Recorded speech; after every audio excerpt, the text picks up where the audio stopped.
Renungan Harian Selasa 22 April 2025. Gempa bumi menggulingkan batu penutup. Matius 27 ayat 62 sampai 28 ayat 2. Salam sejahtera. Kiranya kita semakin diteguhkan dalam iman bahwa Yesus benar-benar bangkit meskipun di tengah zaman ini ada begitu banyak upaya untuk menutupi kebenaran itu.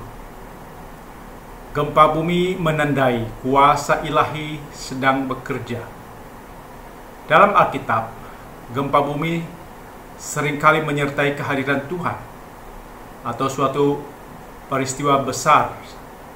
Matius 27 ayat 51.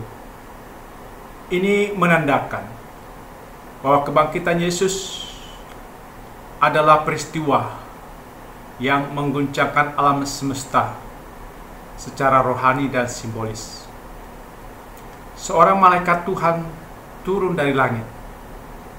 Malaikat bukan hanya pembawa berita, tetapi juga agen tindakan Allah yang menggulingkan batu, bukan untuk membiarkan Yesus keluar atau Yesus sudah bangkit, tapi untuk menunjukkan bahwa kubur itu kosong.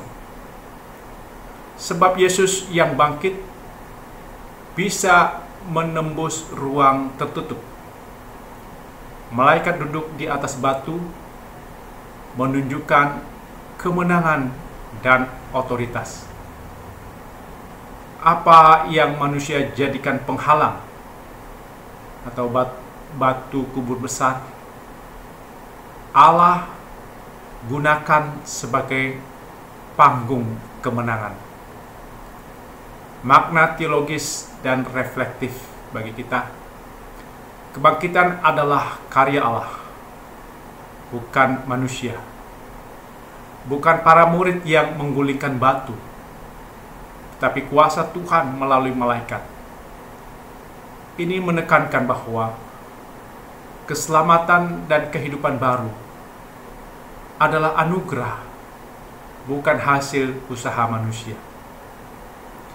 Kematian tidak dapat menahan Yesus. Batu besar, segel Roma, penjaga, semua tidak berdaya menghadang kebangkitan. Yesus menang atas maut. Ini menjadi pusat pengharapan iman Kristen. Tuhan memakai mereka yang dianggap kecil untuk perkara besar. Murid perempuan adalah orang biasa, bukan pemimpin, bukan murid utama, tetapi dipilih menjadi saksi pertama kebangkitan. Ini menunjukkan bahwa setia lebih penting daripada status. Jangan meremehkan peran kita dalam rencana Tuhan, sekecil apapun kelihatannya. Dalam hidup yang gelap dan seolah penuh batu besar yang menutup jalan, Tuhan sanggup membuka jalan dengan kuasa-Nya. Kebangkitan Kristus adalah fajar baru, harapan baru bagi semua orang percaya. Hidup tidak berakhir di kubur. Kita punya harapan kekal. Namun bagi mereka yang tidak percaya kepada Yesus, kebangkitannya justru menjadi berita yang ingin mereka tutupi. Sebab mereka tidak menaruh harapan pada kebangkitan itu. Hingga masa kini, tidak sedikit orang yang secara sengaja menyebarkan ajaran palsu dan berita bohong.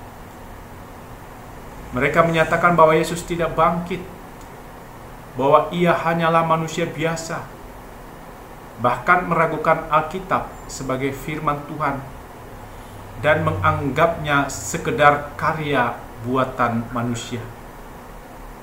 Penolakan semacam ini sebenarnya bukan hal yang baru. Sejak zaman Yesus, penyangkalan terhadap kebangkitannya sudah terjadi.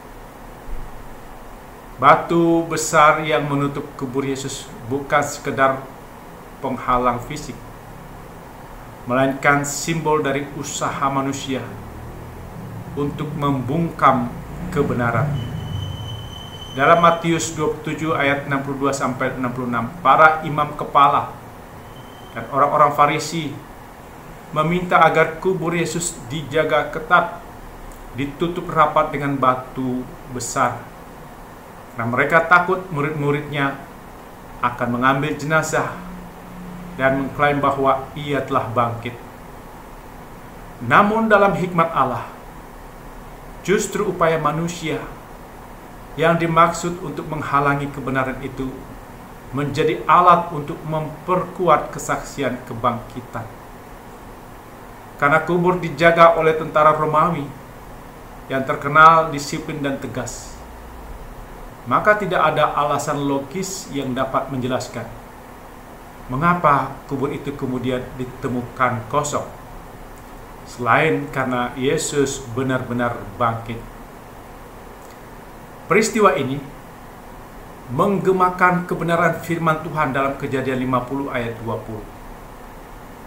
Memang kamu telah merencanakan yang jahat terhadap aku, tapi Allah telah merencanakannya demi kebaikan. Demikian pula usaha manusia untuk menutupi kebangkitan Yesus justru menjadi bagian dari kesaksian yang memperkuat iman kita hari ini. Para pemimpin Yahudi menyebut Yesus sebagai penyesat. Matius 27 ayat 63. Kata ini menunjukkan sikap permusuhan, seolah Yesus adalah penggoda dan pembohong. Tapi perspektif Allah sangat berbeda. Dalam Yohanes 14 ayat 6, Yesus berkata, "Akulah jalan dan kebenaran dan hidup." Dan dalam peristiwa baptisannya Allah berseru, "Inilah anakku, yang kukasihi, kepadanya lah aku berkenan." Matius 3 ayat 17. Dunia melihat Yesus sebagai ancaman terhadap sistem yang mapan dan penuh kepentingan. Tapi Allah melihatnya sebagai Mesias yang dijanjikan, anaknya yang kudus. Mengapa dunia menyerang kebangkitan dan Alkitab? Karena kebangkitan Yesus adalah inti kekristenan. Seperti kata Paulus, jika Kristus tidak dibangkitkan, maka sia-sialah pemberitaan kami dan sia-sialah juga iman kamu. 1 Korintus pasal 15 ayat 14. Kebangkitan adalah bukti bahwa Yesus adalah Tuhan. Dunia yang ingin hidup bebas dari otoritas Allah akan menolak kebenaran itu.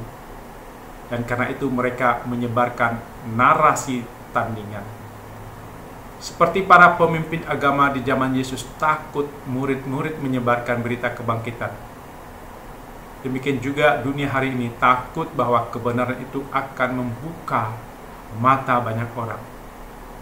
Kita harus menghadapi ajaran palsu dan berita bohong di media sosial. Karena kita harus mengenali kebenaran dengan akar yang kuat.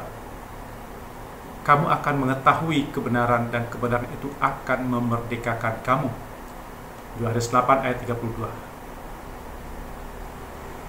Kita mempelajari Alkitab dengan mendalam, bukan hanya tahu bahwa Yesus bangkit, tetapi juga mengerti bukti historis, teologis, dan spiritualnya.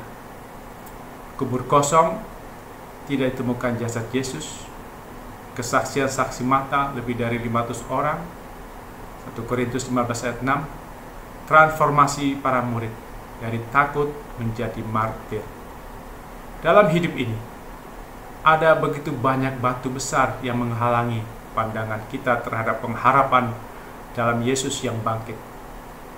Ada batu besar yang datang dari luar, seperti orang-orang yang tidak percaya kepada Yesus dan menyebarkan ajaran serta berita palsu yang meragukan kebangkitannya. Tapi ada juga batu besar dalam kehidupan sehari-hari, kedukaan yang mendalam, kesulitan ekonomi, sakit yang tak kunjung sembuh, ketidakadilan, penghinaan, pemutusan hubungan kerja, kesulitan mendapatkan pekerjaan, tantangan dalam studi, dan masih banyak lagi. Namun kita percaya bahwa Allah memiliki caranya sendiri untuk menggulingkan batu-batu besar itu.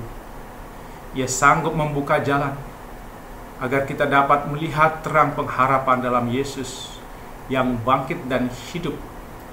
Kebangkitan Kristus mengajak kita untuk tidak lagi hidup dengan ragi lama, tetapi dengan ragi kebangkitan, ragi yang menumbuhkan pengharapan, semangat baru, dan daya juang yang segar. Melalui kuasa kebangkitannya, Tuhan memampukan kita untuk tetap melayani, bersaksi, bersekutu, bekerja, dan berusaha dengan iman yang teguh dan harapan yang menyala. Batu yang tebal terguling. Yesus bangkit menundukkan maut, naik ke surga sebagai Tuhan yang kekal dan yang hidup untuk mengasihi, untuk menghapus dosa, dan menjadi dasar iman kita, seperti lirik NKB 70 ayat 4. Kubur tak mampu menahan Tuhanku, maka tergulinglah batu tebal. Yesuslah bangkit menundukkan maut, naik ke surga, Tuhanku kekal. Maha pengasih, hidup dan mati, untuk menghapus dosaku bersih. Kebangkitannya dasar imanku, kedatangannya berkat abadi. Amin. Mari kita berdoa. Ya Tuhan, kiranya kami semakin diteguhkan dalam iman bahwa Yesus benar-benar bangkit. Meskipun di tengah zaman ini ada begitu banyak upaya untuk menutupi kebenaran itu. Dalam nama Yesus kami berdoa. Amin.